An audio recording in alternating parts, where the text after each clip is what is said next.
दोस्तों, दिन भर की भागदौड़, चिंता, काम का दबाव, परिवार की जिम्मेदारियां और मन में चलने वाले हजारों विचार, इन सब के बाद जब रात होती है तो शरीर तो थक जाता है, लेकिन कई बार मन शांत नहीं होता। बिस्तर पर लेटने के बाद भी मन में चिंता चलती रहती है। कल क्या होगा? काम कैसे पूरा होगा? परेशानी कब खत्म होगी? और जीवन में आगे रास्ता कैसे बनेगा? ऐसे समय में अगर भक्त सोने से पहले बाबा श्याम का नाम लेता है तो उसके मन को एक अलग ही सुकून मिलता है। खाटू श्याम जी को हारे का सहारा कहा जाता है। जिसका मन टूट जाता है, जिसका भरोसा कमजोर पड़ जाता है, जो जीवन की उलझनों से परेशान हो जाता है, वो बाबा श्याम के चरणों में अपना दुख रखता है और कहता है, हारे का सहारा बाबा श्याम हमारा। आज के इस वीडियो में हम जानेंगे कि रात को सोने से पहले श्याम नाम क्यों लेना चाहिए, इसके क्या लाभ है और इसे अपने जीवन की सरल आदत कैसे बनाया जा सकता है। सबसे पहला लाभ है मन की शांति। रात का समय आत्मचिंतन का समय होता है। पूरे दिन में हमने क्या किया, किससे क्या बात हुई, कौन सी परेशानी आई, कौन सी बात मन को चुभ गई, ये सब बातें रात को याद आने लगती है।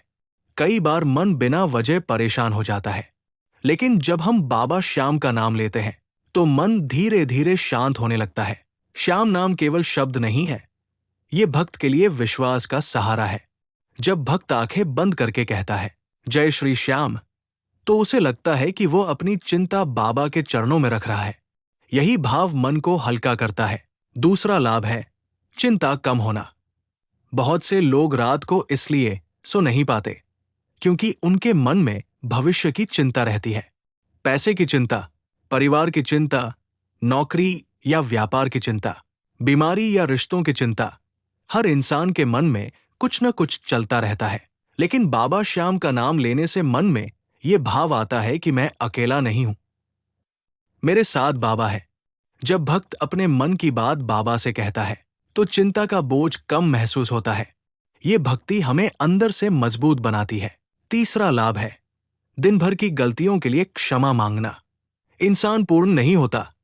दिन भर में कभी अनजाने में गलती हो जाती है, कभी किसी से कठोर शब्द बोल देते हैं, कभी मन में नकारात्मक विचार आ जाते हैं। रात को सोने से पहले बाबा श्याम का नाम लेकर हम अपने दिन का हिसाब कर सकते हैं। आप बाबा से कह सकते हैं, हे श्याम बाबा, आज मुझसे जो भी गलती हुई हो मुझे क्षमा करें। मुझे कल और बेहतर इंसान बनने की शक्ति दें। ये प्रार्थना इंसान को विनम्र बनाती है। भक्ति का मतलब केवल मांगना नहीं होता, बल्कि स्वयं को सुधारना भी होता है। चौथा लाभ है कृतज्ञता की भावना बढ़ना।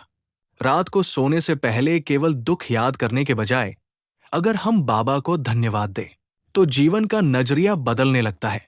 सोचिए, आज का दिन पूरा हुआ, सांसें मिली, भोजन मिला, परिवार मिला, काम करने का अवसर मिला। ये सब भी बाबा की कृपा है।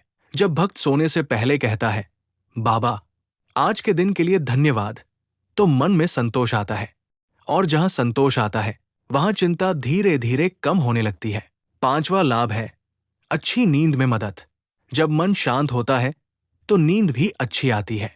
अगर सोने से पहले मोबाइल, नकारात्मक खबरें या तनाव वाली बातें देखते रहें तो मन भारी हो सकता है, लेकिन अगर सोने से पहले कुछ पल बाबा श्याम का नाम ले, आरती सुने, भजन सुने या मन ही मन जय श्री श्याम का जाप करें तो मन को आराम मिलता है। ये कोई दिखावे की पूजा नहीं है, ये मन को बाबा के भरोसे छोड़ने की आदत है। जैसे बच्चा मां की गोद में सुरक्षित महसूस करता है, वैसे ही भक्त श्याम नाम में सहारा महसूस करता है। छठा लाभ है नकारात्मक विचारों से दूरी। रात को कई बार अकेलापन महसूस होता है, मन में डर, बेचैनी या पुरानी बातें आने लगती हैं। ऐसे समय में श्याम नाम एक रक्षा कवच की तरह काम करता है। जब मन बाबा के नाम में लग जाता है तो नकारात्मक विचारों की पकड़ कमजोर होती है। भक्त को याद आता है कि जीवन में चाहे कितनी भी कठिनाई हो, बाबा श्याम का सहारा हमेशा है। यही विश्वास अंधकार में भी उम्मीद की रोशनी बनता है। सातवां लाभ है भक्ति की आदत मजबूत होना। भक्ति तभी गहरी होती है जब वो जीवन का हिस्सा बन जाए। जैसे हम रोज खाना खाते हैं, पानी पीते हैं, वैसे ही रोज कुछ पल भगवान का नाम लेना भी मन की जरूरत है। सुबह पूजा करना शुभ है, लेकिन रात को सोने से पहले नाम लेना भी बहुत सुंदर आदत है। इससे दिन की शुरुआत भी बाबा से होती है और दिन का अंत भी बाबा के नाम से होता है। जब जीवन के दोनों छोर पर श्याम नाम हो,